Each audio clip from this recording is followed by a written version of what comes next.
The metallic clang of Major Derek Thompson's fist against the briefing room table echoed like a gunshot. His finger pointed directly at Captain Maya Rodriguez with undisguised contempt, his voice carrying across the room with theatrical precision. "Are you seriously telling me that she's flying escort for General Hayes? A female pilot protecting our most decorated commander?" Thompson spun toward his squadron mates, his voice dripping with manufactured disbelief. "I'll bet $100. She panics the second a bogey shows up on radar. Hell, make it 200. She'd probably mistake a flock of birds for enemy fighters." Maya sat perfectly still in the third row, her brown eyes fixed on the tactical display while the briefing room erupted in cruel amusement. Her hands remained folded on the table, though her knuckles had turned white from the pressure. 23 other pilots filled the space, and not one voice rose to her defense. The afternoon sun slanted through the briefing room windows, casting long shadows across the tactical maps spread on every table. Maya had been flying combat missions for 4 years, had logged more flight hours than half the men laughing at her expense. Yet here she sat, listening to them question her basic competence. Colonel Sandra Williams cleared her throat sharply, attempting to restore order to what had devolved into a circus. "That's enough, Thompson. Captain Rodriguez has been selected for this mission based on her qualifications." "Of course she has, Colonel," Thompson drawled, not even attempting to hide his smirk. "I'm sure her qualifications had nothing to do with filling diversity quotas. But when she screws this up and gets the general killed, don't say I didn't warn everyone in this room." He leaned back in his chair with practiced arrogance, turning to address Maya directly for the first time. "This isn't flight school anymore, Princess. Out there, nobody cares about your feelings or your equal opportunity nonsense. Real combat requires real pilots." Maya's gaze shifted to the military watch on her wrist. 14:15 hours. In less than 2 hours, everyone laughing at her expense would be forced to swallow their words along with their pride. She had no way of knowing it yet, but this mission would become the most extraordinary combat rescue in Air Force history.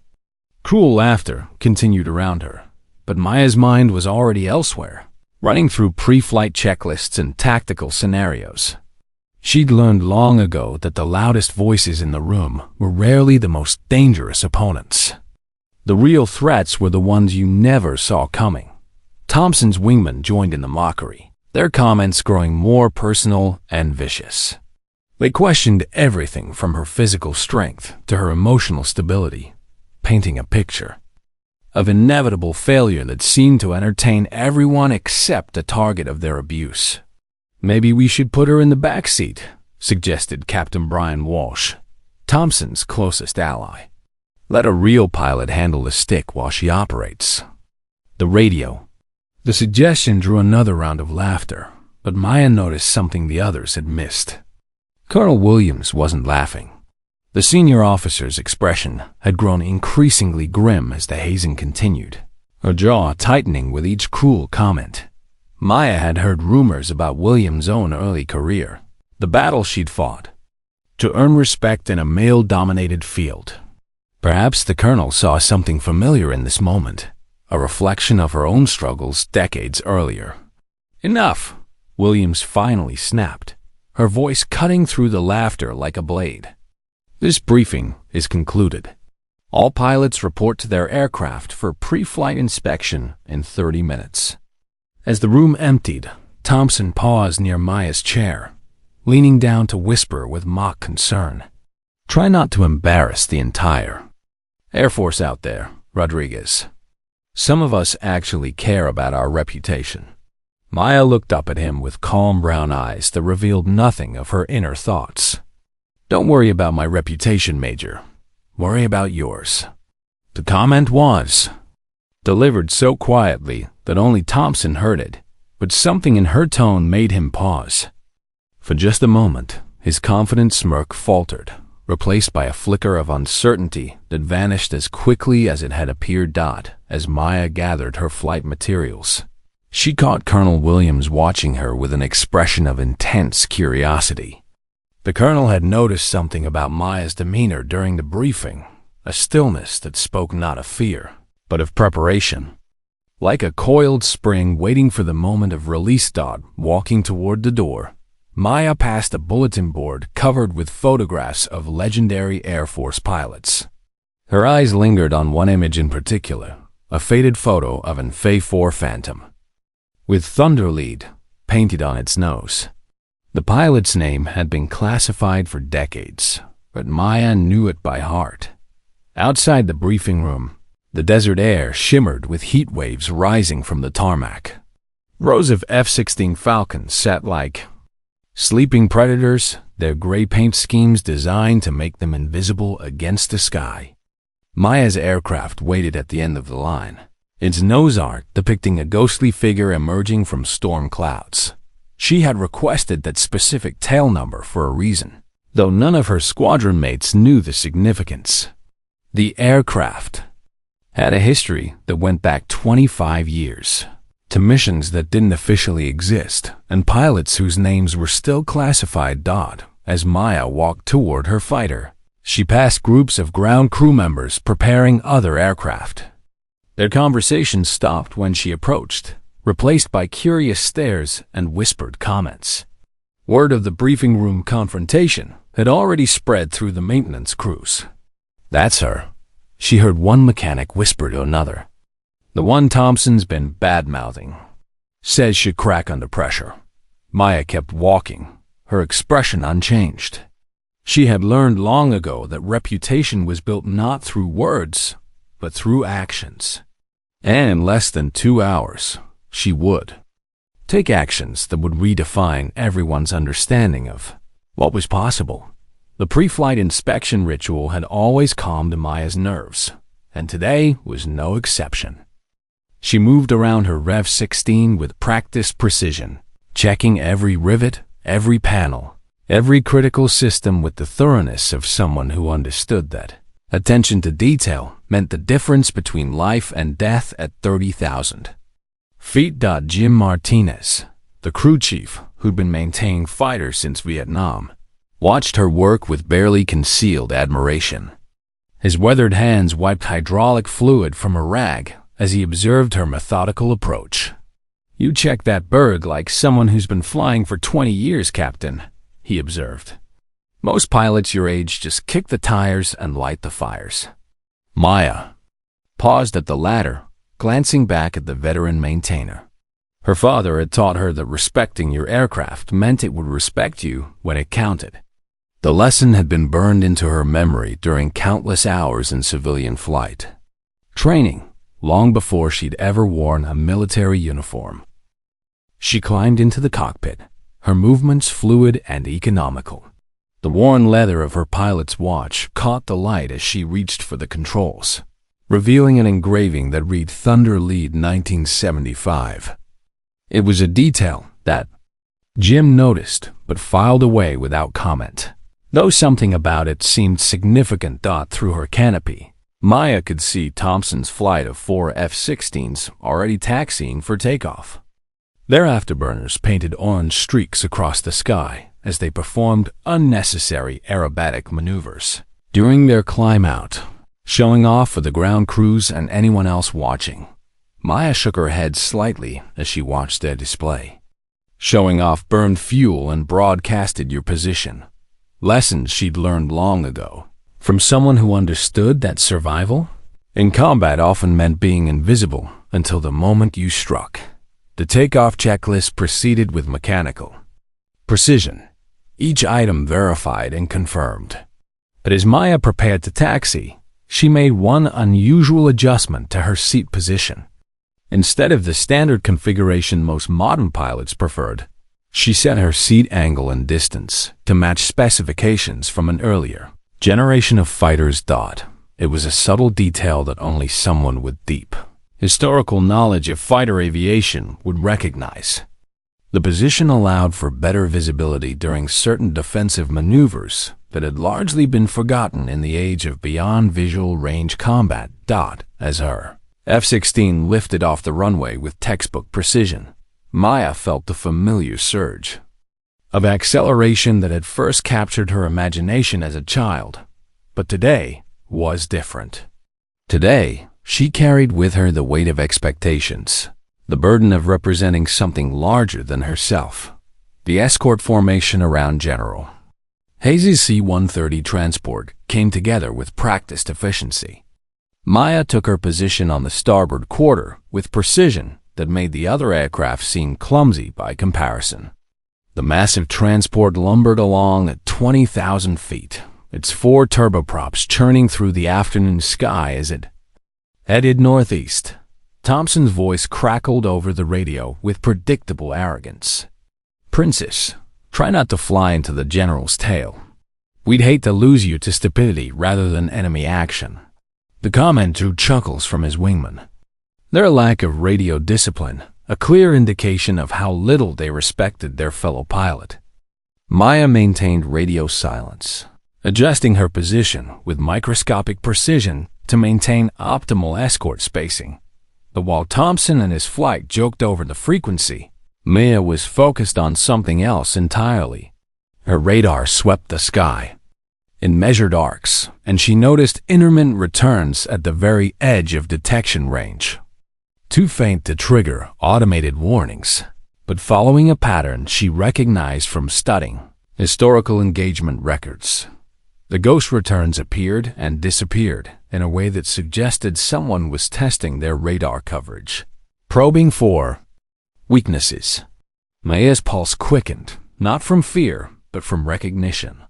She had studied every air combat engagement from the past 40 years, and she knew what was coming. In exactly 28 minutes, 6 enemy aircraft would appear on their scopes. Thompson's overconfident flight would rush headlong into a trap, leaving the transport vulnerable to a carefully planned attack. And when that moment came, Maya Rodriguez would prove that sometimes the most dangerous pilot was the one nobody saw coming. The afternoon sun continued its slow descent toward the western horizon, casting the formation in golden light. To any observer, it looked like a routine escort mission. 4 fighters protecting a single transport aircraft through potentially hostile airspace. But Maya knew better. She could feel the weight of destiny settling around her like her father's old flight jacket. Everything she had trained for, every lesson learned in countless hours of study and preparation, was about to be tested in the crucible of actual combat. The ghost was about to emerge from the shadows, and the legend of Thunder's daughter was about to be born. The first solid contact appeared at 14:43 hours, exactly 28 minutes into the flight. 6 aircraft approaching from the northeast, altitude 25,000 feet, speed 600 knots and increasing.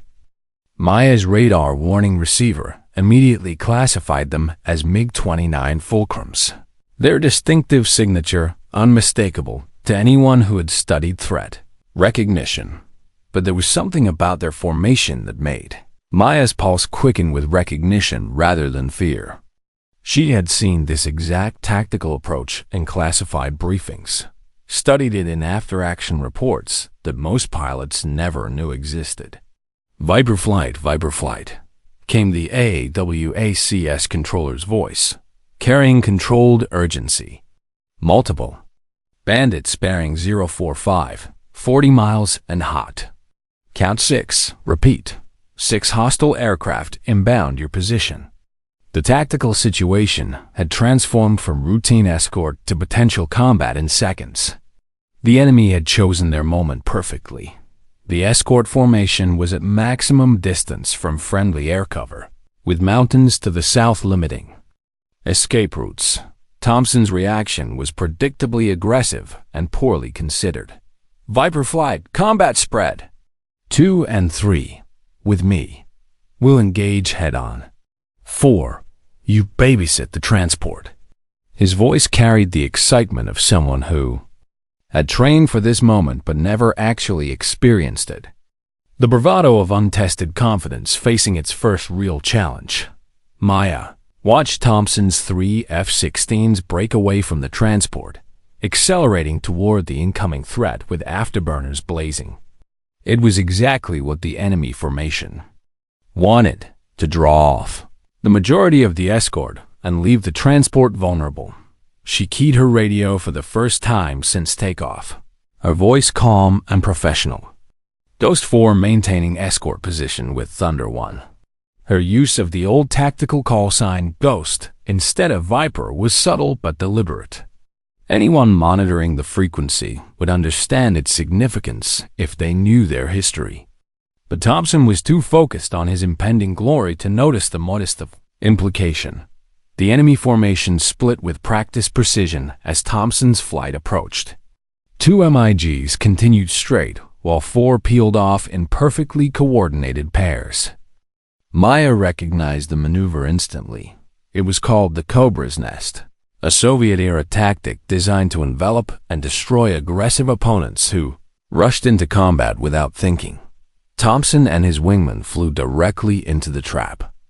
Their tight formation dissolved into individual dogfights within seconds of the merge, exactly as the enemy had planned. While Thompson's flight became entangled in a confusion of missiles and countermeasures, 2 MiGs curved around the engagement area in a wide arc. Maya had been expecting this. She had already positioned her F-16 to intercept, climbing to 30,000 feet, where the thinner air would give her missiles maximum range.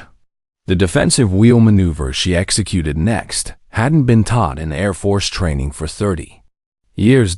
It was a Vietnam-era tactic designed for close-in engagements, but Maya had adapted it for modern beyond visual range combat. By flying a specific pattern that created multiple false returns on enemy radar, she could mask her actual position while maintaining a clear firing solution. The first MiG pilot never saw the AMRAAM missile that destroyed his aircraft. The weapon impacted just behind the cockpit in a brilliant fireball that scattered burning debris across 5 miles of sky. Thompson's voice cut through the radio chatter, breathless and strained from pulling G-forces. "Lucky shot, Rodriguez. Don't get cocky." Even in the middle of his own life-or-death struggle, he couldn't resist diminishing her success. But Maya was already focused on the second MiG, which had recognized the threat and was attempting to close to visual range, where its superior maneuverability might provide an advantage. The enemy pilot was skilled, Maya had to admit. He jinked and weaved through the sky, deploying chaff and flares in carefully timed bursts while trying to force her into a turning fight.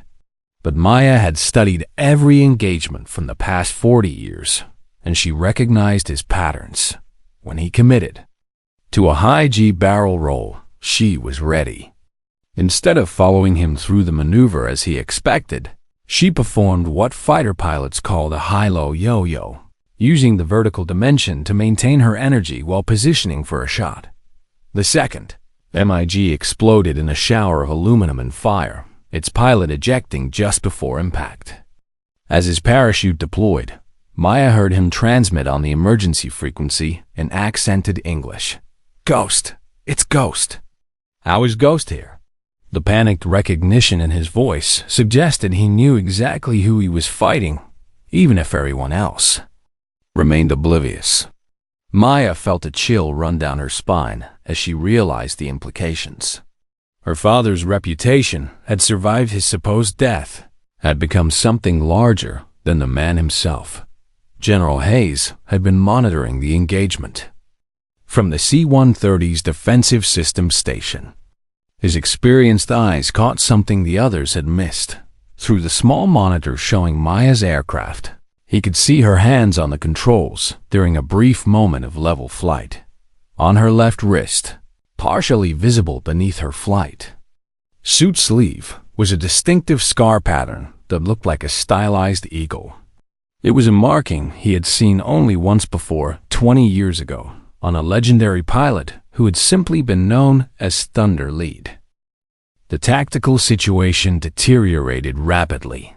While Maya had eliminated the immediate threat to the transport, Thompson's flight was being systematically picked apart by the remaining MiGs. His wingman's F-16 had taken damage and was trailing. Smoke, limping back toward friendly territory. Thompson himself was defensive, burning through fuel and countermeasures at an alarming rate while trying to keep 2 MiGs off his tail. Only his number 3 was still fully capable, but he was too focused on his own survival to provide mutual support. That's when Maya noticed the real threat. A surface-to-air missile battery had just come online, its acquisition radar painting the damaged transport. The SAM site had been hidden in the mountainous terrain, waiting for exactly this moment. The transport's electronic warfare officer reported multiple missile locks, and General Hayes' voice came over the intercom with forced calm. Thunder 1 is taking fire. Multiple SAMs inbound, initiating emergency descent and countermeasures. The Ki-130 dove toward the deck, its 4 engines straining as the pilots pushed the transport beyond its normal operating envelope. Chaff and flares bloomed behind the aircraft like deadly fireworks, but Maya could see on her radar that at least 1 missile was still tracking. She made a split-second decision that would have been court-martial worthy under normal circumstances, abandoning her escort position to engage the SAM site directly. Her strafing run was a masterpiece of precision flying, the 20mm cannon rounds walking across the missile battery in perfect sequence. First the radar vehicle, then the command post, and finally the missile launchers themselves. Each burst was calculated to cause maximum damage to equipment while minimizing casualties, a level of accuracy that required not just skill, but an almost supernatural understanding of weapons effects. But the damage was already done. The C-130 had taken hits from enemy cannon fire during its evasive maneuvers, and smoke was pouring from its number 2 engine. The pilots reported hydraulic failures and navigation system damage, their options rapidly dwindling as the mountainous terrain limited available landing sites. General Hayes' voice carried over the emergency frequency with military composure that barely masked growing concern. Thunder 1 declaring emergency. We need to put down now. Only available site is Highway 7. Grid reference follows. Maya pulled up her tactical display and felt her blood run cold. Highway 7 was a stretch of abandoned road in the valley. Below, technically long enough for a C-130 emergency landing, but surrounded by hostile territory.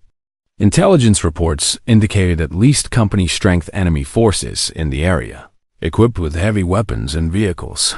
Landing there would mean certain capture or death for everyone aboard the transport. Thompson's voice cut through her thoughts, high-pitched with stress and fear. Mission's blown. RTB immediately. All aircraft return to base. There's nothing more we can do.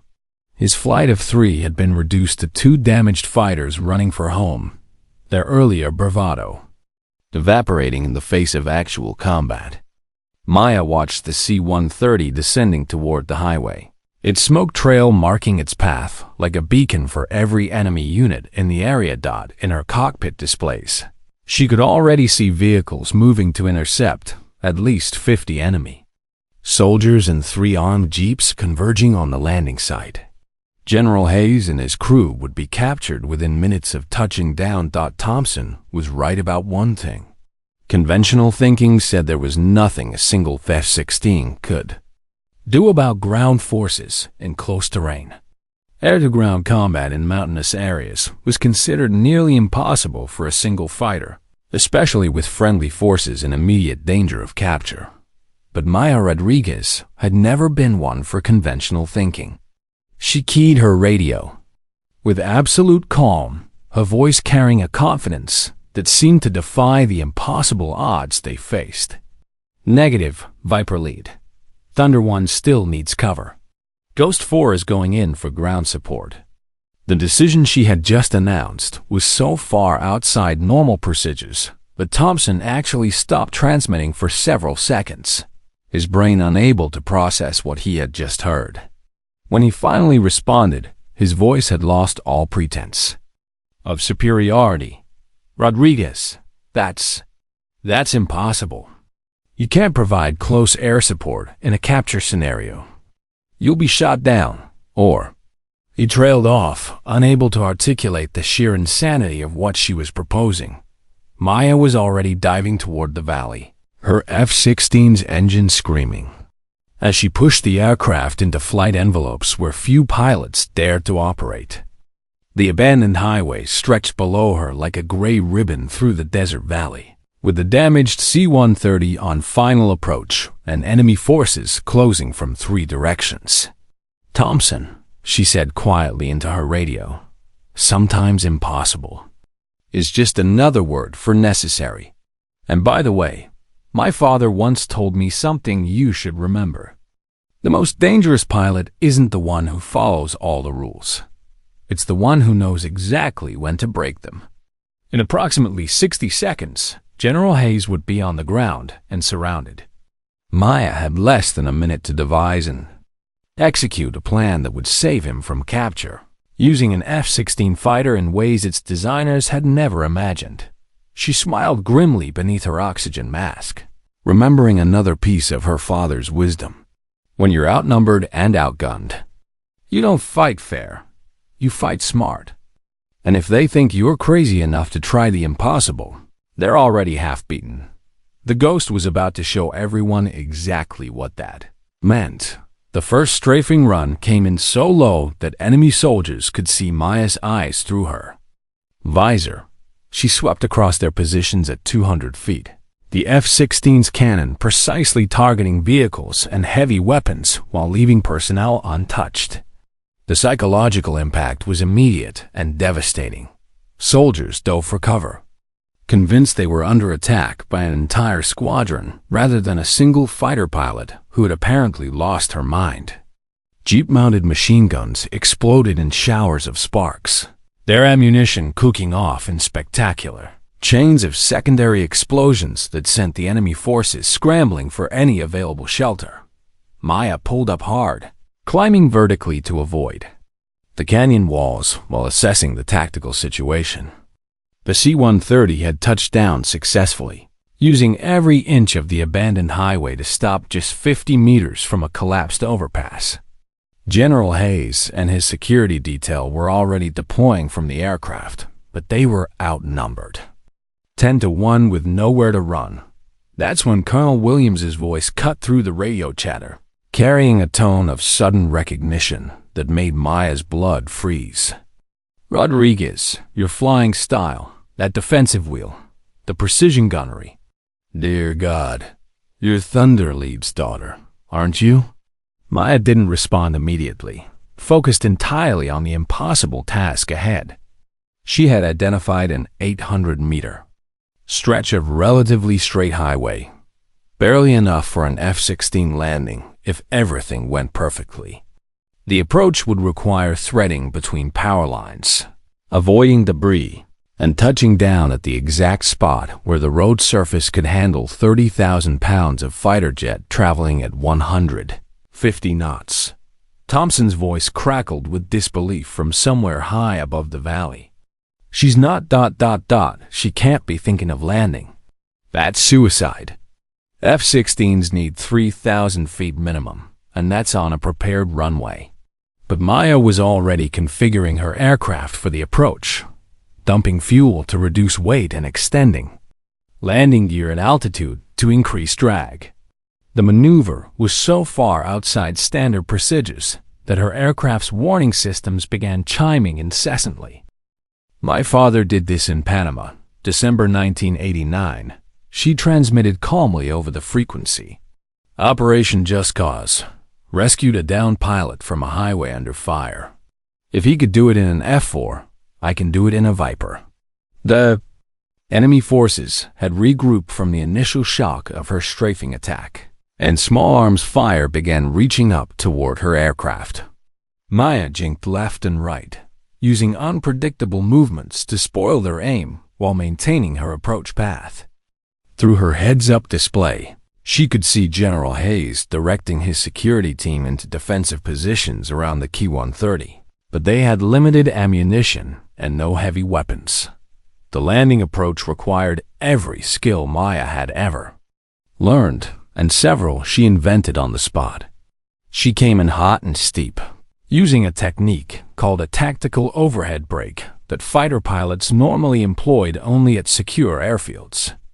The maneuver bled off speed rapidly while keeping her unpredictable to ground fire dot at 500 feet. She rolled wings level and committed to the landing. Power lines flashed past her canopy so close she could see the insulators.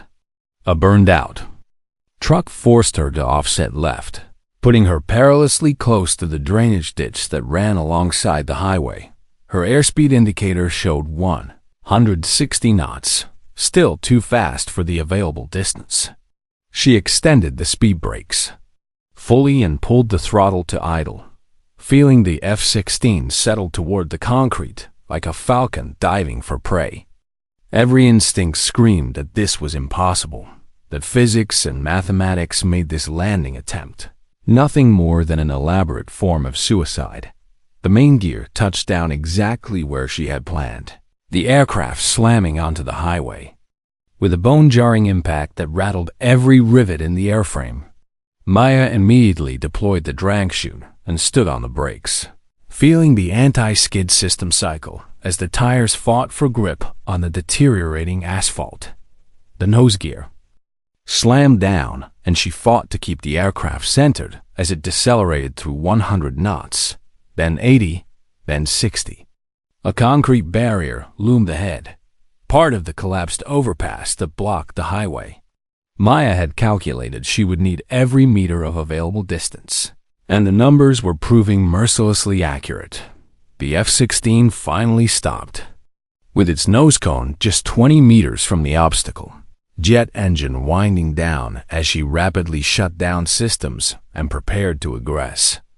The enemy soldiers had frozen in shock at the sight of a fighter jet landing on their highway, but that paralysis lasted only seconds as Maya popped the canopy and unbuckled from the ejection seat.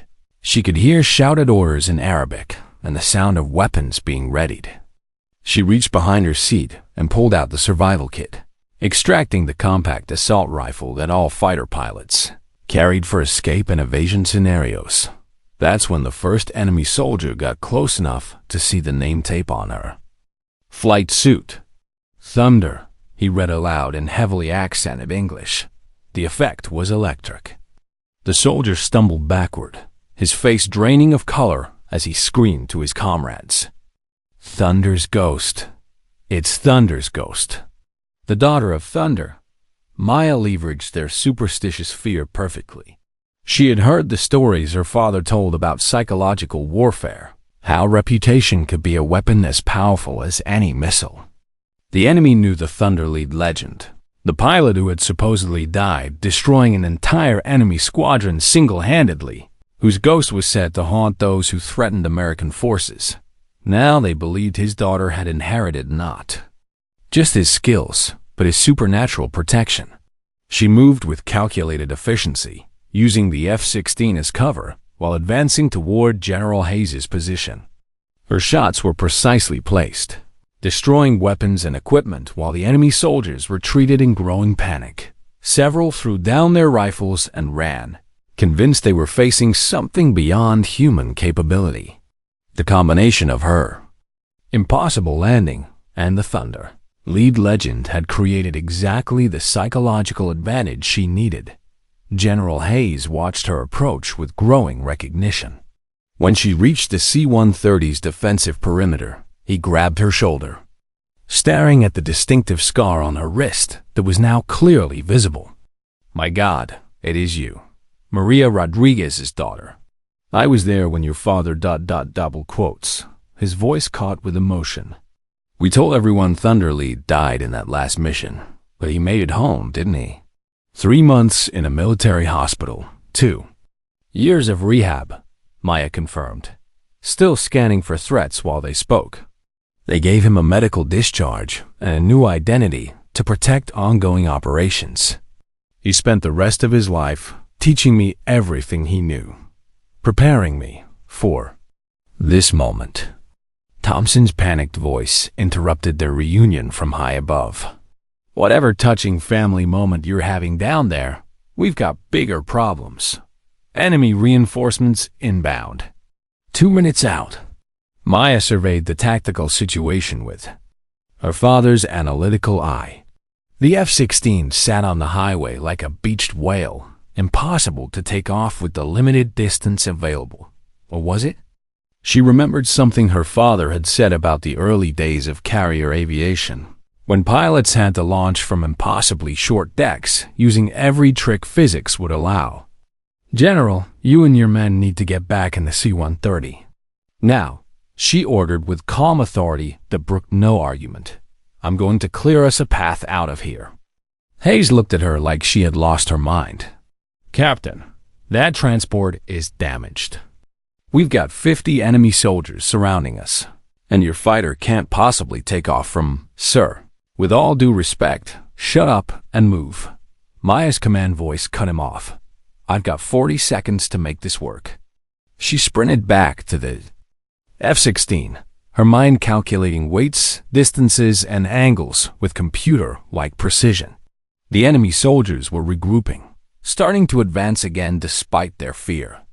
Maya climbed into the cockpit and initiated an abbreviated startup sequence, bringing the engine online in record time. But instead of preparing for takeoff, she did something that defied all logic. She turned the aircraft around using differential braking and minimum thrust, pointing it back toward the collapsed overpass. The concrete barrier that had almost been her doom would now become her salvation. Maya remembered her father's stories about Navy pilots using the carrier catapult effect, building up maximum thrust against an immovable object before releasing. She pushed the throttle to military power, then into afterburner. The F-16 strained against its brakes like a caged predator, 30,000 pounds of thrust trying to hurl it forward while she held it in place. The airframe began to shake violently. Warning lights illuminated as systems protested the abuse. The exhaust plume from the afterburner created a blowtorch effect, melting asphalt and sending superheated air washing over the enemy positions. Soldiers scattered from the hellish noise and heat, their advance completely disrupted. Maya watched her engine parameters redline, counting down in her head. At the precisely calculated moment, she released the brakes. The F-16 leaped forward, like it had been shot from a cannon, accelerating faster than any normal takeoff roll. She had 400 meters to get airborne. Technically impossible, practically suicidal, but Maya had learned that the difference between impossible and possible often came down to will and physics working in perfect harmony. She held the nose down longer than any training manual recommended, building every knot of speed possible before hauling back on the stick. The F-16 clawed its way into the air, landing gear scraping the concrete barrier by mere inches as she cleared the obstacle. The aircraft was flying on the edge of a stall, shuddering as Maya nursed it higher, trading every bit of excess speed for precious altitude. But she wasn't done. Banking hard left, she came around in a tight circle, lining up on the enemy reinforcement convoy that was racing down the valley road. 2 vehicles exploded under a cannon fire, blocking the narrow passage and trapping the rest of the convoy in a deadly bottleneck.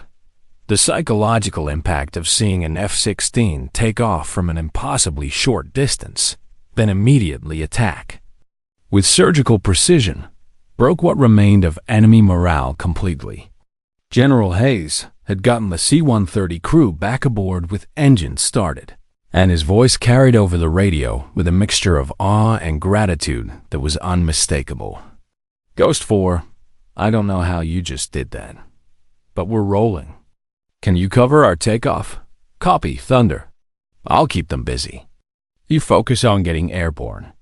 The next 10 minutes redefined close air support doctrine. Maya flew patterns around the lumbering C-130, that should have been aerodynamically impossible, using her F-16 like a scalpel to eliminate threats. While the transport struggled into the air, on 3 engines when enemy fighters belatedly arrived to investigate the commotion, they found not a lone female pilot running scared, but Thunder's ghost waiting for them with 2 missiles and a reputation. That preceded her into battle. The flight back to base was surreal. Thompson had gone completely silent. His earlier bravado evaporated in the face of what he had witnessed. Other pilots on the frequency whispered among themselves, the story already growing to legendary proportions with each retelling. Maya had not only survived 6-to-1 odds, but had rescued a general through a combination of flying skill, tactical innovation, and sheer audacity that rewrote the book on fighter employment. She had proven that sometimes the most dangerous warrior was indeed the one nobody saw coming. As the 2 aircraft approached home base, General Hayes made a transmission that would change everything. All stations, this is Thunder. Be advised, Captain Maya Rodriguez, callsign Ghost 4, has just executed the most extraordinary combat rescue in Air Force history. I am recommending her for immediate decoration and promotion. Furthermore, I'm ordering a full review of our personnel assessment procedures, because we clearly failed to recognize one of our finest warriors. The breaking point had been reached and passed. Maya Rodriguez was no longer the underestimated female pilot that Thompson and his allies could dismiss and mock. She had become something far more dangerous, a legend in the making, carrying forward the Thunder Lead legacy in ways that would reshape how the Air Force understood courage, skill, and the true meaning of impossible odds. The landing at home base was unlike anything Maya had experienced in her military career.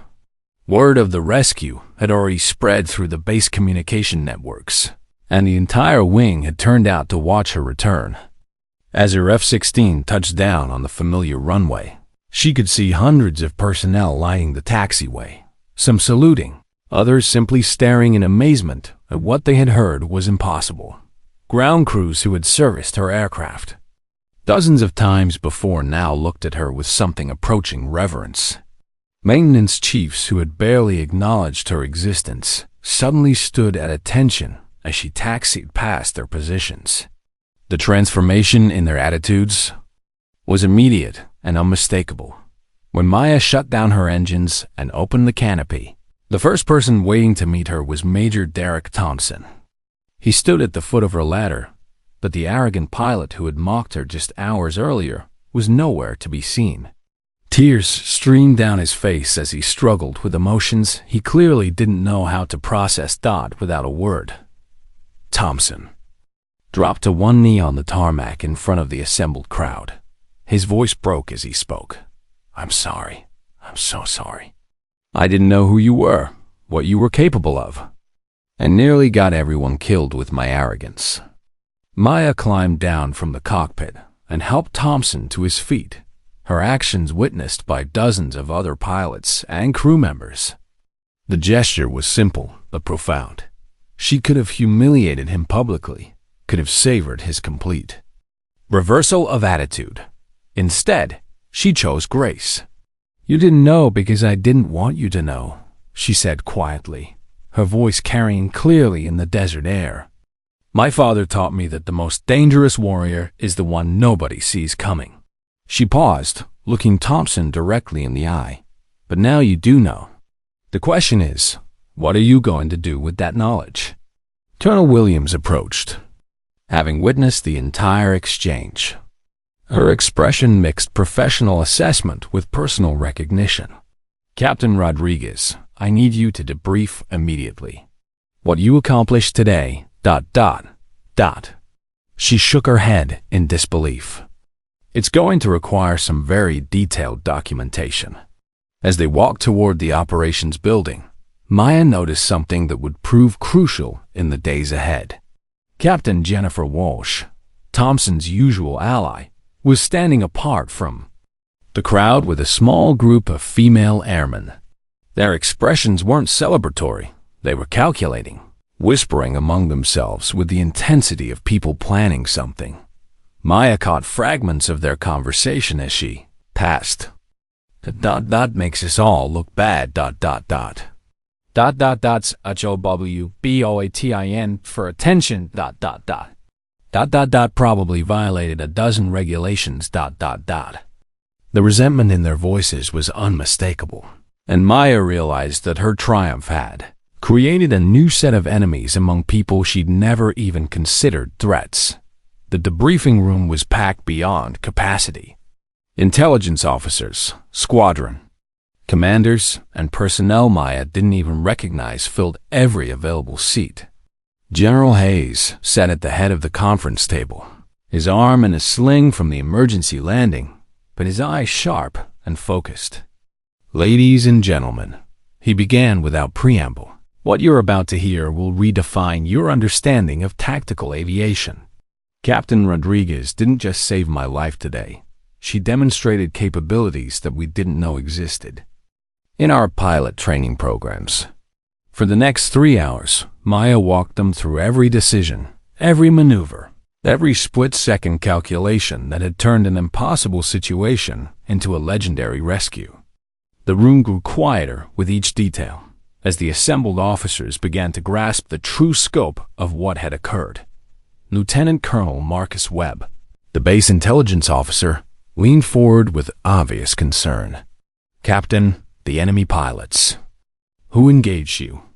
They knew your call sign. They knew about Thunderlead. That suggests intelligence leaks we weren't aware of."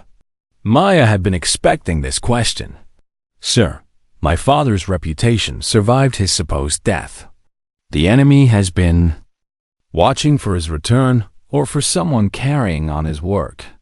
Today, they found out that Thunderlead trained a successor." General Hayes nodded grimly. "Which means you're now a marked woman, Captain. Every hostile intelligence service in the region will be looking for ways to eliminate or capture Thunderlead's daughter. Your anonymity was your greatest protection, and we just lost it." The implications were staggering. Maya had wanted to prove herself as a pilot, to earn the respect of her peers through skill and dedication. Instead, she had inadvertently revealed a family secret that put her at the center of international attention she had never sought. Colonel Williams spoke up from the back of the room. "There's something else we need to address. Captain Rodriguez's actions today, while heroic, involved multiple violations of engagement protocols. Landing on an unsecured highway, abandoning escort position, conducting close air support without authorization. Double quote. She paused meaningfully. Under normal circumstances, these would result in court-martial proceedings. A chill ran through the room. Maya felt her stomach drop as she realized the colonel was right. In her determination to save General Hayes, she had broken fundamental military regulations. Her triumph could easily become her downfall if the wrong people decided to make an example of her. But General Hayes stood up slowly, his command presence filling the room. Colonel Williams raises valid points about regulations. However, I'm invoking battlefield commendation authority. Captain Rodriguez's actions were not only justified by circumstances, but represent the highest traditions of Air Force heroism. Any attempt to punish her for saving American lives will go through me personally." The tension in the room shifted dramatically. General Hayes carried enough influence to protect Maya from bureaucratic retaliation, but his protection would only extend so far. Other enemies were already forming. People who saw her success as a threat to their own positions or beliefs about military hierarchy. After the debriefing, Maya found herself alone in the hallway with Jim Martinez, the veteran crew chief who had watched her pre-flight inspection that morning. The weathered mechanic approached her with something approaching reverence. "Captain, I served with your father in Southeast Asia. Never said nothing because he asked us not to. But I recognize the watch you wear and the way you check your aircraft." Jim's voice carried decades of respect. "Thunderlead was the finest pilot I ever worked with. and from what I've seen today, the apple didn't fall far from the tree. The revelation hit Maya like a physical blow. Her father had served with people who were still active duty, still protecting his secret even after his supposed death. She wasn't just carrying on a family tradition. She was part of a brotherhood that extended back decades. "He's proud of you, wherever he is," Jim continued quietly. "But he'd also want you to be careful. What you did today was magnificent, but it's also made you enemies you don't even know about yet." As if summoned by his words, Captain Walsh appeared around the corner with two other officers Maya didn't recognize. Their expressions were cold and calculating, the look of people who had reached unpleasant decisions. "Captain Rodriguez," Walsh said with false politeness, "congratulations on your dramatic rescue today. I'm sure the media will have a field day with the story of the heroic female pilot who broke all the rules to save a general." There was something poisonous in her tone that made Maya immediately cautious. "Thank you, Captain Walsh. It was a team effort." "Oh, I'm sure it was," Walsh replied with a smile that never reached her eyes. "I'm also sure that when the full investigation is completed, we'll discover exactly how many regulations were violated in the process. Military justice has a way of catching up with people who think they're above the rules, regardless of how heroic their actions might appear." The threat was barely veiled. Walsh and her allies were going to use Maya's rule-breaking against her, turning her greatest triumph into evidence of insubordination and reckless endangerment. They would argue that she had unnecessarily risked valuable aircraft and personnel for personal glory. Maya felt the familiar calm settle over her that had carried her through combat just hours earlier. Her father had taught her that the most dangerous enemies weren't the ones shooting at you from the sky. They were the ones smiling at you in the hallway while planning your destruction. "I understand your concerns, Captain Walsh," Maya replied evenly. "I'm sure any investigation will reveal exactly what happened today, that American lives were saved through tactical innovation and decisive action. I have complete confidence in military justice." Walsh's smile faltered slightly. She had expected fear or anger, not calm confidence. Maya's response suggested that she had allies and resources that Walsh hadn't anticipated. As the group walked away, Maya heard one of Walsh's companions whisper, "She's more dangerous than we thought. This isn't going to be as easy as we planned." Maya smiled grimly to herself. They were right about one thing. This wasn't going to be easy. But they had made a crucial mistake in assuming that Thunder Lead's daughter had learned only flying skills from her father. He had also taught her about military politics, about building alliances, and about fighting battles that didn't involve missiles and guns. The war for Maya's career and reputation was just beginning, but she had advantages her enemies couldn't see. General Hayes's protection was only the beginning. The network of veterans who had served with her father, the respect she had earned from ground crews and maintenance personnel, the international attention that would make it difficult to quietly destroy her career. All of these were weapons in a different kind of combat. That evening, Maya sat in her quarters reviewing the day's events. Her secure phone buzzed with an encrypted message from an unknown number. The text was brief but unmistakable. "The ghost flies again. Your country needs Thunder's daughter. Coordinates to follow." Maya stared at the message, then at the coordinates that appeared moments later. They pointed to a location in the mountains, a place her father had once mentioned in passing, where certain pilots went when their country needed them for missions that didn't officially exist.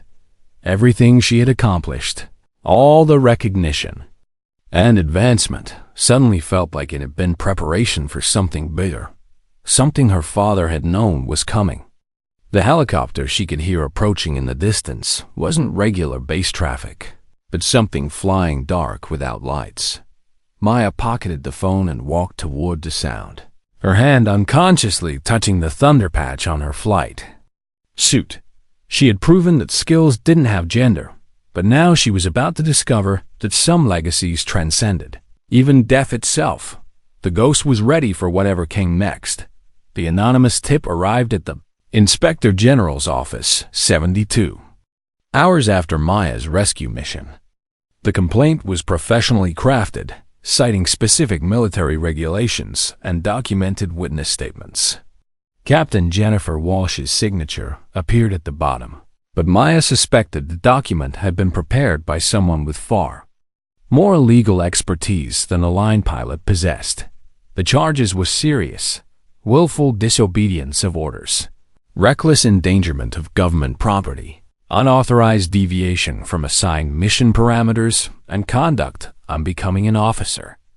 Each allegation was supported by radio transcripts, radar data, and testimony from multiple witnesses who suddenly remembered details that painted Maya's actions in the worst possible light. Colonel Williams called Maya into her office at 0800 hours on Thursday morning. The colonel's expression was grim as she slid the formal complaint across her desk. "Captain Rodriguez, I want you to read this carefully. Someone has put considerable effort into building a case against you." Maya scanned the document, her trained eye immediately recognizing the strategic thinking behind each accusation. This wasn't simple jealousy or resentment. It was a calculated attempt to destroy her career, using the very regulations she had violated while saving General Hayes. "Ma'am, these charges ignore the tactical reality of the situation," Maya responded calmly. "Every decision was made to preserve American lives and complete the mission. I know that, Captain. General Hayes knows that. But military justice operates on precedent and regulation, not tactical innovation." Williams leaned back in her chair with obvious frustration.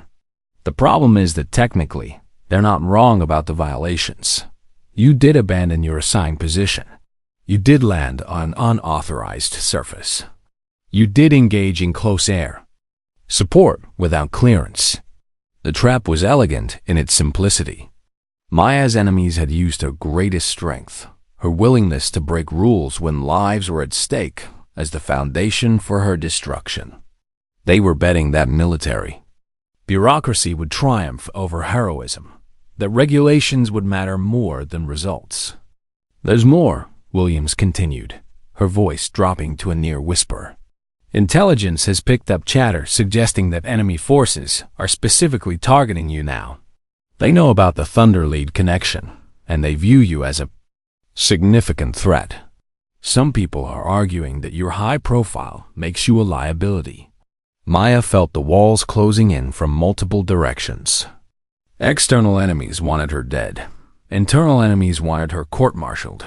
And the very fame that should have protected her career was being weaponized against her. Captain Walsh appeared in the colonel's outer office, her timing too perfect to be coincidental. She knocked on the door frame with mock courtesy. "Excuse me, Colonel Williams. I just wanted to inform Captain Rodriguez that several members of the squadron have requested transfers to avoid being associated with her." Irregular methods. The psychological warfare was expertly executed. Walsh was isolating Maya from potential allies while creating the impression that her presence was toxic to unit cohesion. Other pilots would think twice before defending someone who was apparently destroying squadron morale. "That's interesting, Captain Walsh," Maya replied with deadly calm. "I hadn't realized that combat effectiveness was less important than political convenience. I'm sure General Hayes will find those transfer requests fascinating reading." Walsh's confident expression flickered. She had forgotten that Maya now had protection at levels far above squadron politics. General Hayes' influence extended throughout the command structure, and he had made his position on Maya's actions crystal clear. After Walsh left, Colonel Williams shared intelligence that changed everything. "Captain, we've intercepted communications suggesting that Walsh isn't acting alone. There's a network of officers who see your success as a threat to traditional military hierarchy. They're coordinated, well-funded, and have connections in Washington. The scope of the conspiracy was staggering. Maya had assumed she was dealing with personal jealousy and wounded egos, not an organized campaign to remove her from service. These weren't just disgruntled pilots. They were ideologically motivated opponents who viewed her very existence as an attack on their worldview. Who's behind it? Maya asked, though she suspected the answer would surprise her. Williams hesitated, before responding. We think it goes all the way to the Pentagon. There are people in senior positions who believe that women in combat roles are a political experiment that needs to be ended. You've become too visible, too successful. You're proof that their theories are wrong, and that makes you dangerous to them. The revelation reframed everything Maya thought she understood about her situation. This wasn't about her individual actions, or even her father's legacy. She had become a symbol in a larger cultural war, a battle over the future of military service that extended far beyond her personal career. That afternoon, Maya received an unexpected visitor. Major General Patricia Hendricks, the highest-ranking woman in Air Combat Command, arrived without fanfare or advance notice. Her presence on base was significant. Generals didn't travel to investigate individual complaints unless something much larger was at stake. Captain Rodriguez, General. Hendricks began without pleasantries. You've created quite a stir in Washington.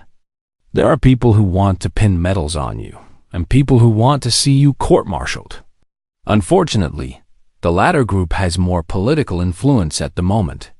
Maya had heard of Hendricks' reputation, a brilliant strategist who had fought her own battles against institutional sexism while rising through the ranks. Her presence suggested that Maya's case had implications beyond military justice. Ma'am, I'm not looking for special treatment. I just want to serve my country and fly fighters. Maya responded honestly. I know that, Captain. But you're naive.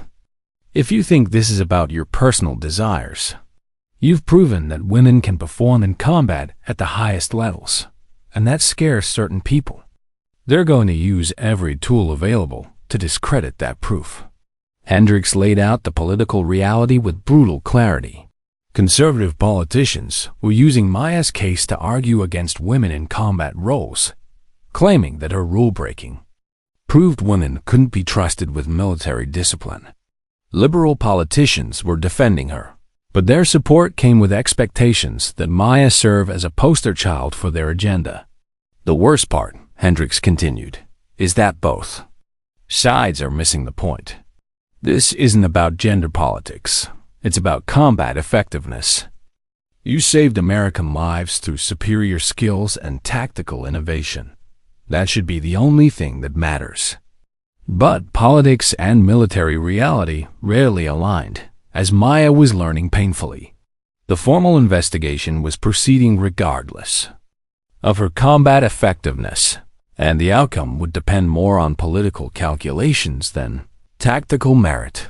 The breaking point came during a squadron meeting the following week. Thompson, who had been Maya's strongest supporter since the rescue mission, stood before the assembled pilots with obvious reluctance. His transformation from antagonist to ally had been complete, but external pressure was forcing him into an impossible position. Ladies and gentlemen, Thompson began, his voice tight with suppressed emotion. I've been ordered to inform you that Captain Rodriguez is being transferred to a non-operational assignment pending completion of the Inspector General investigation. She will no longer be flying combat missions. The announcement hit Maya like a physical blow.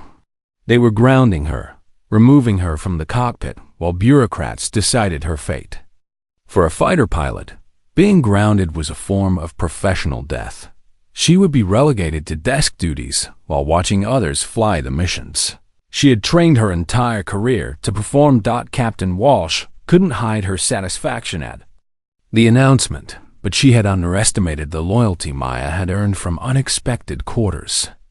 Jim Martinez stood up from the back of the room, his weathered face set in hard lines. "With all due respect, Major Thompson, this is bullshit," the veteran crew chief declared.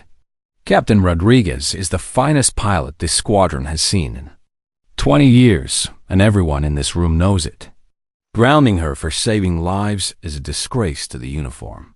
Other enlisted personnel murmured agreement, creating an uncomfortable tension between officers and the mechanics who actually kept the aircraft flying. Maya realized that her allies weren't in the rank she had expected. They were among the people who judged pilots by results rather than politics.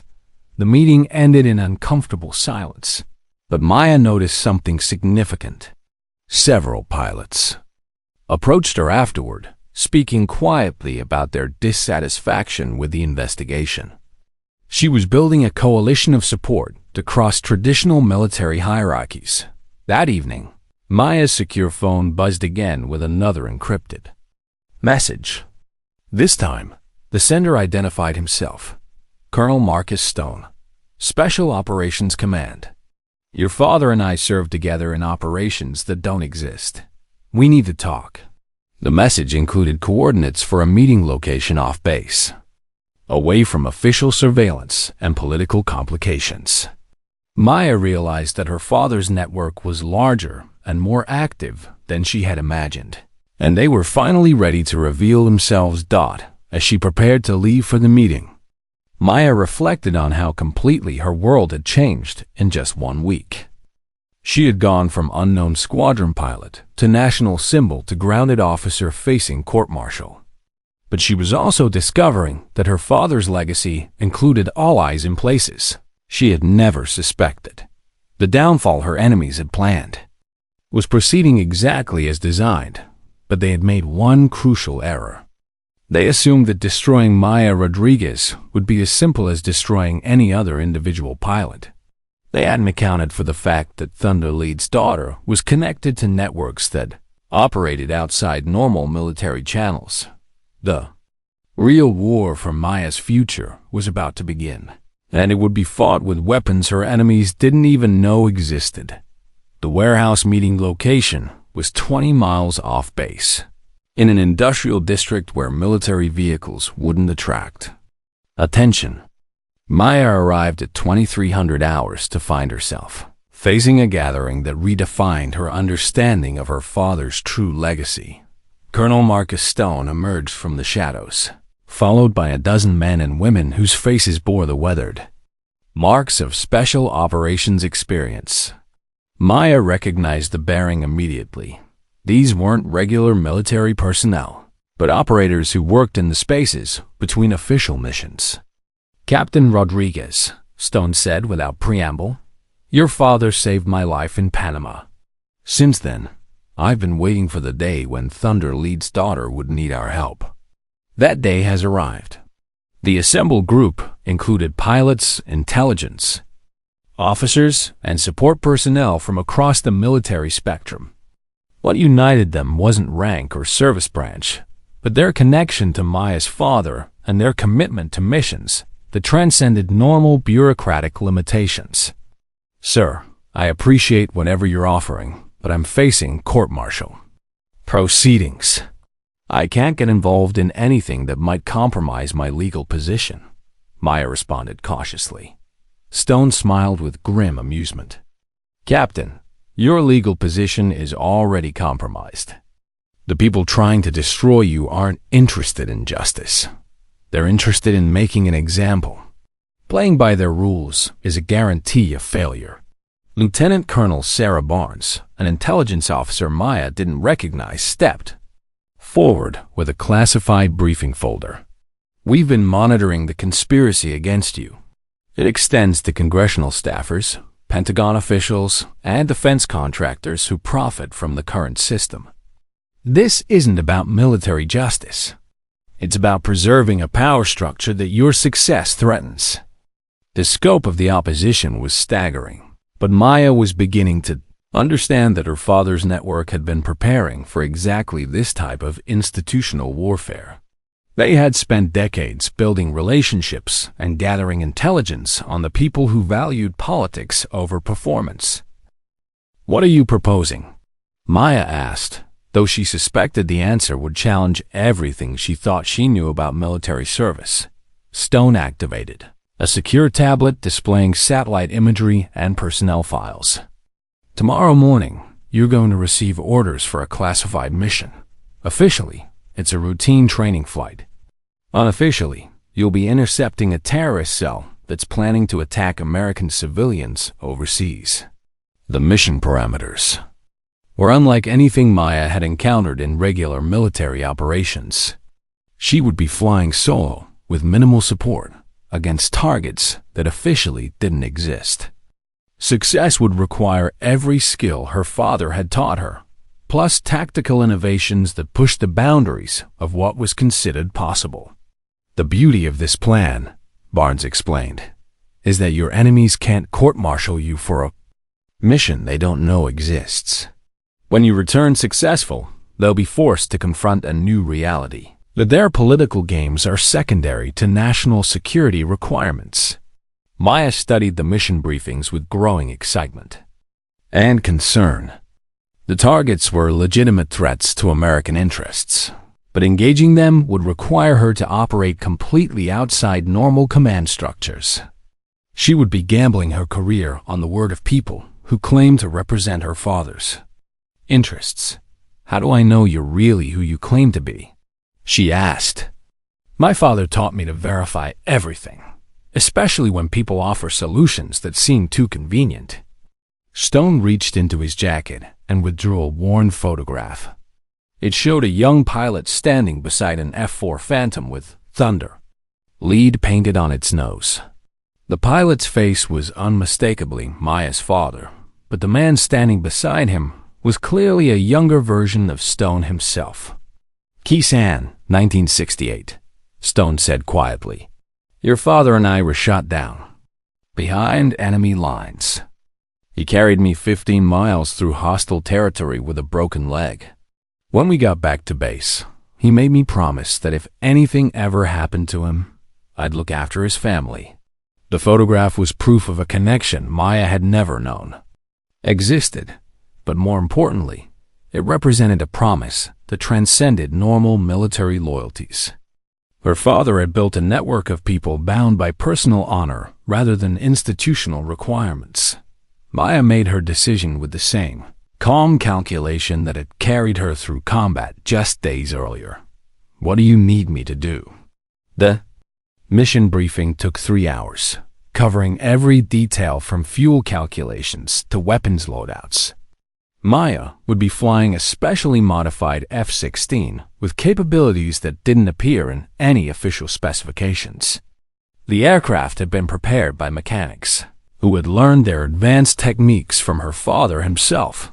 But the most crucial element wasn't technological, it was psychological. Stone's network had been monitoring her enemy's communications, and they knew exactly when and how the court-martial proceedings would be accelerated. Maya would launch her mission at the precise moment when her opponents thought they had achieved victory. As dawn approached, Maya returned to base to find chaos erupting in the command structure. Captain Walsh had convinced a sympathetic judge advocate to fast-track the court-martial proceedings, scheduling the hearing for that very afternoon. The timing was designed to prevent Maya from mounting an effective defense. Colonel Williams met Maya at the squadron building with obvious distress. "Captain, they've accelerated everything. The hearing is at 1400 hours, and they're bringing in prosecutors who specialize in destroying careers. I don't think General Hayes's protection will be sufficient." Maya checked her watch. 0800 hours. She had exactly 6 hours to complete a mission that would either vindicate her approach to military service or destroy any possibility of defending herself in court. The timing was impossibly tight, but her father had taught her that the most important missions always seemed impossible until they were completed. At 0900 hours, Maya walked onto the flight line to find Jim Martinez and his crew preparing an F-16 that looked identical to standard configuration but carried subtle modifications that only an expert would notice. enhanced radar systems, extended fuel capacity, and weapons that didn't appear in normal inventories. "She's ready, Captain," Martinez said with quiet pride. "Your father helped design these modifications 30 years ago. Today, you get to see what Thunderlead really had in mind." Maya's pre-flight inspection revealed systems she had only heard rumors about, capabilities that transformed the F-16 from an excellent fighter into something approaching a supernatural weapon platform. Her father's influence on military technology had extended far beyond his official service record. The takeoff was routine, but Maya's destination was anything but standard. The terrorist cell she was targeting had been planning a coordinated attack on American diplomatic facilities in 3 countries simultaneously. Intelligence indicated they possessed surface-to-air missiles and had recruited experienced pilots to support their operation. Maya would be engaging multiple targets across international boundaries, using weapons and tactics that pushed the legal boundaries of military engagement. Success would save dozens of American lives while proving that her tactical innovations had applications beyond rescue missions. The first engagement occurred over international waters, where the terrorist cells transport aircraft was attempting to rendezvous with a weapons shipment. Maya's modified radar systems detected the meeting from over 200 miles away, allowing her to approach undetected until she was in perfect firing position.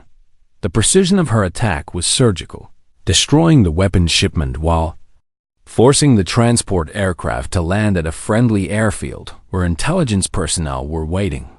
No lives were lost, but a major terrorist operation was completely dismantled in under 10 minutes. The second target proved more challenging. A stolen military helicopter was approaching an American embassy compound, loaded with explosives and piloted by someone with extensive combat experience. Maya had to intercept overpopulated areas, requiring accuracy that left no margin for error. Her cannon fire disabled the helicopter's engine without detonating its cargo, forcing an emergency landing in an empty field where local security forces captured the terrorists alive. The precision required for such a shot was beyond what most pilots could achieve under ideal conditions, much less in combat over a city. The third and most dangerous target was waiting for her when she returned to international airspace. 2. Enemy fighters, flown by pilots who knew exactly who they were facing.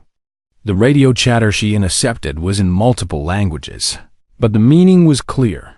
They had been specifically tasked with killing Thunderlead's daughter. The dogfight that followed lasted 18 minutes and covered 300 square miles of sky. Maya's opponents were skilled and determined, but they had made the mistake of trying to outfly someone who had inherited 40 years of tactical evolution. Her father's innovations, combined with her own adaptations, created combinations of maneuvers that her enemies couldn't counter.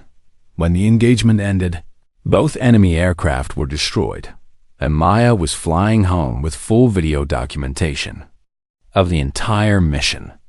Stone's people had equipped her aircraft with recording systems that captured every moment of her tactical brilliance.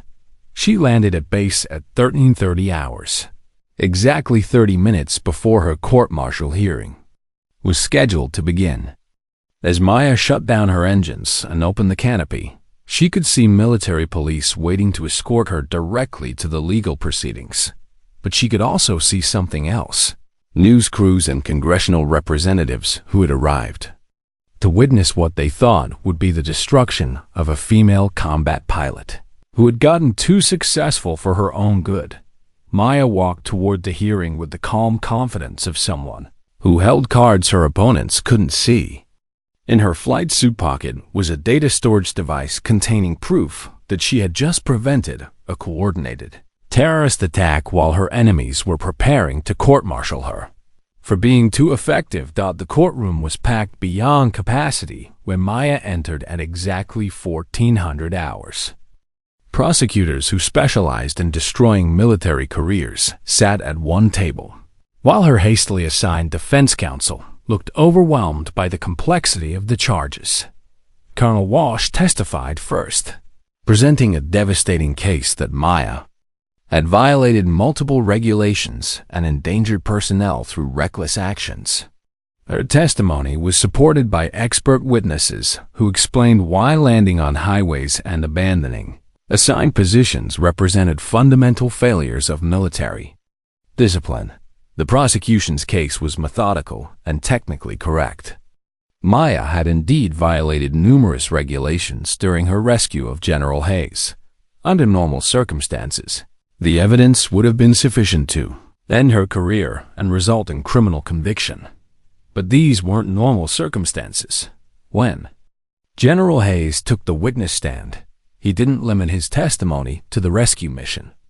Instead, he presented classified evidence about Maya's activities that morning, her successful interdiction of a terrorist plot that would have killed dozens of American personnel. Ladies and gentlemen, General Hayes addressed the court with quiet authority. While Captain Rodriguez was being accused of violating regulations for saving American lives, she was simultaneously preventing the deaths of Americans in 3 separate countries. The same tactical innovations being criticized here enabled her to accomplish in 6 hours what conventional forces couldn't have achieved in 6 months. The courtroom erupted as the full implications became clear. Maya's enemies had been preparing to destroy her for rule-breaking while she was actually preventing mass casualty attacks against American interests. Their political calculations suddenly appeared petty and irrelevant compared to her operational results. Colonel Stone entered the courtroom at that moment, carrying authorization documents that transformed the entire proceeding. The mission Maya had completed that morning was now officially acknowledged, with presidential authorization that retroactively classified her actions as essential to national security. Captain Walsh's face drained of color as she realized that her carefully constructed case had been completely undermined. Maya wasn't a reckless rule-breaker. She was an operational asset whose capabilities exceeded normal military frameworks. Attempting to prosecute her was now equivalent to weakening national defense. The hearing was adjourned within minutes as prosecutors realized they had been maneuvered into a position where pursuing the case would appear unpatriotic.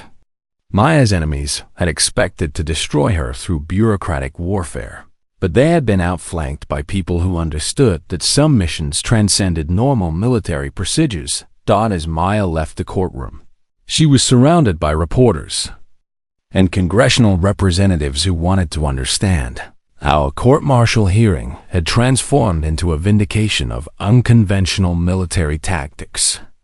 The story was already spreading through media networks as an example of bureaucratic incompetence being overcome by operational excellence. The climax was complete, but Maya realized that this victory was only the beginning of a larger transformation. In her military career, 6 months later, Major Maya Rodriguez stood before a formation of the Air Force's newest fighter pilots at the elite weapons school. The promotion had come with her new assignment as the youngest instructor in the institution's history, along with a classified mandate to develop training programs for unconventional combat scenarios. The media attention following her court-martial vindication had made her famous far beyond military circles. Documentary filmmakers, book publishers, and Hollywood producers had all approached her with lucrative offers to tell her story. Maya had declined them all, preferring to focus on the mission her father had prepared her for throughout her life. Major Derek Thompson stood in the audience among the graduating pilots, his transformation from antagonist to advocate complete and permanent. He had become one of Maya's most dedicated supporters, using his influence to protect other pilots who showed innovative thinking from the kind of institutional resistance he had once represented. The student pilots before Maya represented the future of American air power, men and women, selected for their exceptional abilities and potential to push beyond conventional limitations. They had heard rumors about their new instructor's legendary rescue mission and classified operations, but few understood the full scope of what she had accomplished. "Ladies and gentlemen," Maya began, her voice carrying across the assembled crowd with quiet authority, "you're here because you think you're the best pilots in the Air Force. Some of you probably are. But I'm not here to teach you to be good pilots. I'm here to teach you to be warriors who happen to fly. There's a difference." In the back row, a young female lieutenant raised her hand tentatively. Her name tag read Johnson, and Maya recognized the uncertainty in her expression, the same doubt Maya had carried during her early squadron assignments. "Ma'am, what's the difference between a pilot and a warrior?" Maya smiled, remembering her own journey from underestimated squadron member to national symbol. "A pilot follows procedures. A warrior writes new ones when lives are on the line. A pilot flies by the book. A warrior knows when to throw the book out the window and trust their training, their instincts, and their commitment to protecting others." The answer resonated through the classroom, but Maya could see that some students still didn't fully understand the implications.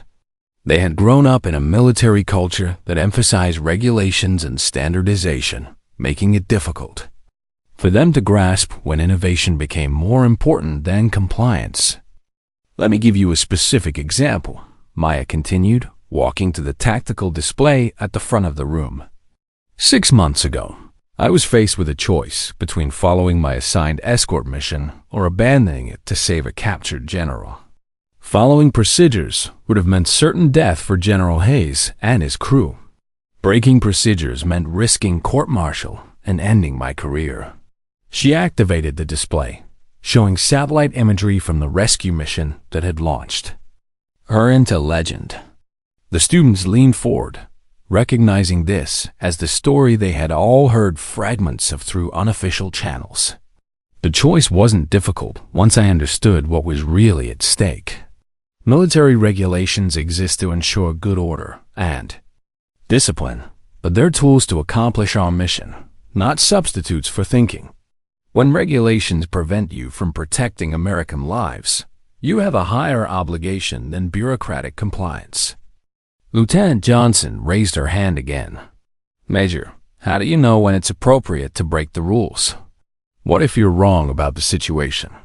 It was exactly the question Maya had hoped someone would ask, the critical thinking that separated future leaders from simple rule followers. Her answer would define how these pilots approached the most difficult decisions they would face in their careers. "Lieutenant, that's the most important question you can ask. The answer requires you to understand the difference between consequences for yourself and consequences for others. I was willing to risk my career because the alternative was allowing American personnel to die in captivity. Your personal cost becomes irrelevant when weighed against lives you've sworn to protect." Maya spent the next 2 hours walking them through tactical scenarios that required creative thinking rather than textbook responses. Each problem was designed to force students beyond their comfort zones, to develop the kind of innovative approaches that her father had spent decades perfecting. But the most important lesson wasn't tactical, it was philosophical. Maya was teaching them to think of themselves as guardians of American values rather than simply operators of expensive equipment. The distinction would define their effectiveness in situations where conventional approaches proved inadequate. As the class ended, several students approached Maya with questions about her background and the classified operations that had vindicated her court-martial defense. She answered what she could while maintaining operational security, but she could see their growing understanding that military service extended far beyond routine assignments. That evening, Maya walked alone across the flight line, watching the sun set over rows of F-16s that represented America's air superiority capabilities. The desert wind carried the familiar smell of jet fuel and possibility, reminding her of countless similar moments during her father's career. Her secure phone buzzed with a message that made her blood run cold. The text was simple, just coordinates and a time, but the sender identification showed Phantom Actual, her father's old call sign from operations that didn't officially exist. Maya stared at the message, her mind racing through possibilities. Her father had been dead for 2 years. She had spoken at his funeral and watched them fold the flag over his casket. But the coordinates pointed to a location in the mountains where certain pilots went when their country needed them for missions. That transcended normal military channels. The phone buzzed again with a single line of text. The ghost flies again. Your country needs Thunder's daughter. Maya looked at the F-16s glowing in the twilight, then back at the message. Everything she had accomplished, the recognition, the promotion, the teaching assignment, suddenly felt like preparation. Something bigger, something her father had known was coming long before his supposed death. In the distance, she could hear the sound of helicopter rotors approaching. Not regular base traffic, but something flying dark without navigation. Lights. Maya pocketed the phone and walked toward the sound, her hand unconsciously touching the thunder patch on her flight suit. The helicopter that landed in a swirl of dust and mystery wasn't from any military unit she recognized. Its side door slid open to reveal figures in unmarked flight suits whose faces were hidden by night vision equipment. Maya recognized the bearing immediately. Special operations personnel who worked in the shadows between official missions. Major Rodriguez, called a voice from inside the aircraft. Your father sends his regards. The words hit Maya like a physical blow. Her father was alive, had been alive throughout her entire ordeal, watching and guiding her development through the network of operators he had spent decades building. The funeral had been operational cover, designed to protect ongoing missions. That required his official death. Maya walked toward the helicopter without hesitation, understanding finally that her entire military career had been leading to this moment. Her father hadn't just taught her to fly and fight. He had prepared her to inherit a legacy that existed parallel to normal military structures. As she climbed aboard the aircraft, Maya felt the weight of destiny settling around her like her father's old flight jacket. The skills she had learned, the reputation she had built, the enemies she had overcome, all of it had been preparation for missions that would never appear in official records. The helicopter lifted off into the night sky, carrying Thunder's daughter toward whatever impossible task awaited her. Maya had learned that her greatest strength came not from following rules, but from knowing when to transcend them in service of something larger than herself. Skills didn't have a gender. She whispered to herself, repeating the words that had carried her through every challenge. Then, quieter still, she added her father's final lesson. But legends don't die. They just wait for the next generation to carry them forward. The aircraft disappeared into the darkness, leaving only the desert wind and the promise that somewhere in the world, impossible missions were about to become possible once again. 1 year after that mysterious helicopter ride, Lieutenant Colonel Maya Rodriguez stood at the podium of the Congressional Armed Services Committee, testifying before a packed hearing room about the future of American air combat capabilities. The promotion to lieutenant colonel had come with her appointment as Director of Advanced Tactical Development, a position that didn't officially exist, but wielded influence throughout the Pentagon. The committee chairman, Senator Robert Williams, leaned forward with obvious interest. Colonel Rodriguez, your classified operations over the past year have apparently redefined what we thought was possible in terms of single-pilot combat effectiveness. Without revealing operational details, can you explain to this committee how your approach differs from conventional fighter tactics? Maya had prepared for this moment throughout the year of missions that had taken her to conflicts around the globe. Each operation had built upon her father's legacy while establishing her own reputation as someone who could accomplish what others deemed impossible. The network her father had created had become her inheritance. and she had expanded it beyond anything he had originally envisioned. Senator Williams.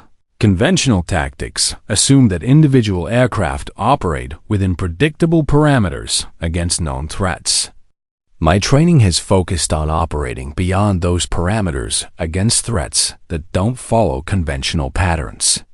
The result is capabilities that appear extraordinary, but are actually the logical extension of tactical innovation.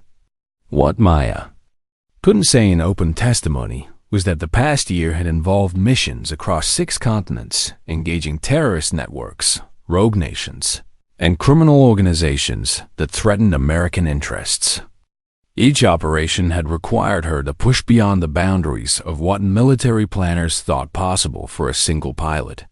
The helicopter rides had become routine, taking her to conflicts that didn't officially exist and introducing her to challenges that tested every skill her father had taught her. She had learned to operate completely independently, making tactical decisions without oversight or support from traditional command structures. But more importantly, she had learned to build the same kind of network her father had created, recruiting pilots, intelligence officers, and support personnel who understood that some missions transcended normal bureaucratic limitations. Maya was no longer just inheriting a legacy. She was expanding it for the next generation of warriors who would face threats not yet imagined. Senator Patricia Walsh, no relation to Captain Walsh, who had tried to destroy Maya's career, posed the question Maya had been expecting. Colonel, there are concerns that creating special operators who work outside normal command structures could undermine military discipline. How do you respond to critics who say your methods are dangerous to good order and command authority? Maya smiled, remembering similar challenges from her squadron days. The difference was that now she had the authority and credibility to address such concerns directly, backed by operational results that spoke louder than theoretical objections. Senator Walsh, military discipline exists to ensure that our forces can accomplish their missions while protecting American interests. When traditional approaches prove inadequate against evolving threats, adaptation becomes a form of discipline rather than a violation of it. The question isn't whether my methods differ from standard procedures, but whether they succeed in protecting American lives and interests. The answer satisfied some committee members while clearly troubling others. Maya understood that she was walking a delicate line between operational necessity and institutional comfort. But her father had taught her that some battles were worth fighting regardless of political consequences. After the hearing, Maya found herself in the corridor outside the committee room, surrounded by reporters and defense contractors who wanted to understand the implications of her testimony. The attention was professionally useful, but personally exhausting. She preferred cockpits to cameras, missions to media interviews. That's when she spotted a familiar face in the crowd. Master Sergeant Jim Martinez, now retired but still carrying himself with the bearing of someone who had spent decades keeping fighters airworthy. The veteran crew chief had traveled from Arizona just to watch her testimony, and his presence meant more to Maya than any congressional recognition. Colonel, Martinez said as he approached through the crowd, your father would be proud of what you've accomplished. But he'd also remind you that the most important battles are the ones nobody ever hears about. The comment was delivered quietly, but Maya understood its significance. Her public testimony and congressional appearances were important for building institutional support. But her real work happened in the shadows, where her father had always operated most effectively. That evening, Maya sat in her Pentagon office, reviewing intelligence briefings about emerging threats that would require unconventional responses. Her secure communication system buzzed with messages from operators around the world, pilots, intelligence officers, and special forces personnel who had become part of the network she was building. Each message represented a piece of a larger puzzle that traditional military structures couldn't address effectively. Terrorist organizations were adapting faster than bureaucratic processes could respond, requiring capabilities that existed in the spaces between official missions and acknowledged operations. Maya's phone displayed a text from an encrypted number. Package delivered successfully. Target eliminated with no collateral damage. Ghost Squadron sends regards. The mission had been planned in her office, but executed by pilots she had trained in tactics her father had developed decades earlier.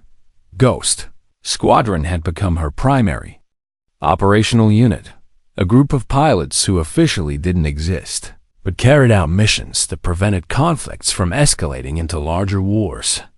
They operated with equipment that didn't appear in any inventory records, using tactics that combined her father's innovations with her own adaptations for modern threats. The work was dangerous and often thankless, but Maya had learned that the most important victories were the disasters that never happened, the conflicts that were resolved before they could threaten American interests. Her success was measured, not in medals or recognition, but in crises that never made headlines because they were prevented rather than managed. A knock on her office door interrupted her playing session. Colonel Marcus Stone entered carrying a folder marked with classifications. Maya rarely saw outside of her most sensitive briefings. His expression suggested that whatever was in the folder would challenge even her expanded capabilities. Colonel Rodriguez, we've got a situation developing in the South China Sea that requires your personal attention. Multiple hostile forces are converging on American interests, and conventional responses are insufficient to address the threat scope. Maya opened the folder and immediately understood why normal military channels couldn't handle this crisis.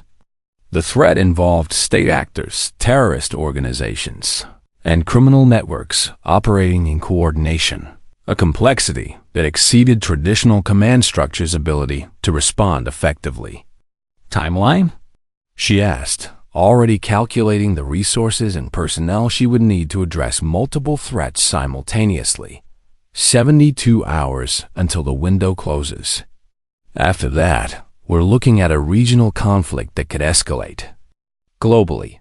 Stone's assessment was delivered with the calm professionalism of someone who had seen similar crises develop, but Maya could detect the underlying concern in his voice.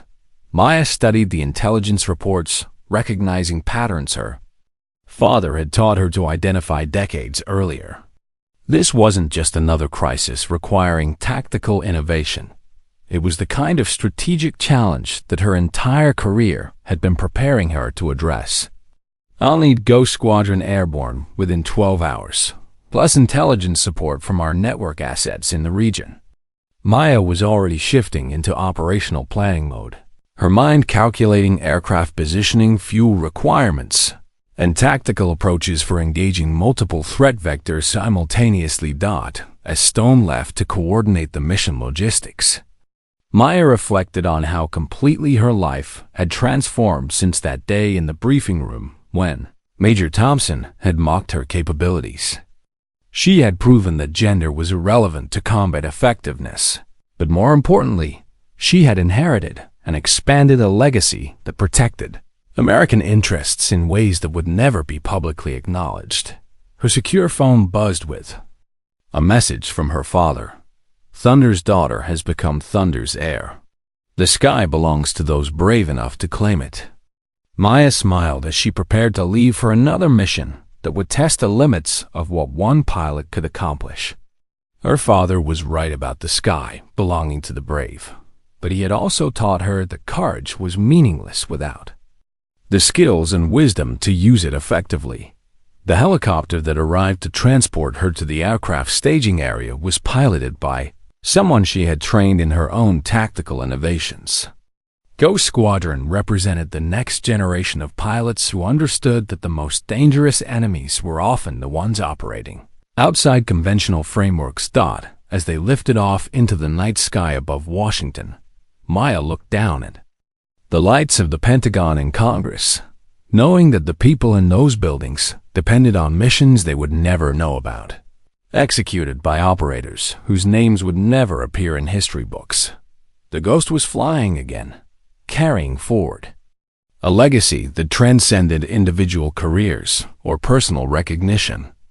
Maya Rodriguez had learned that true service meant accepting responsibility for victories that others would claim credit for, while ensuring that the next generation inherited capabilities sufficient to meet threats not yet imagined.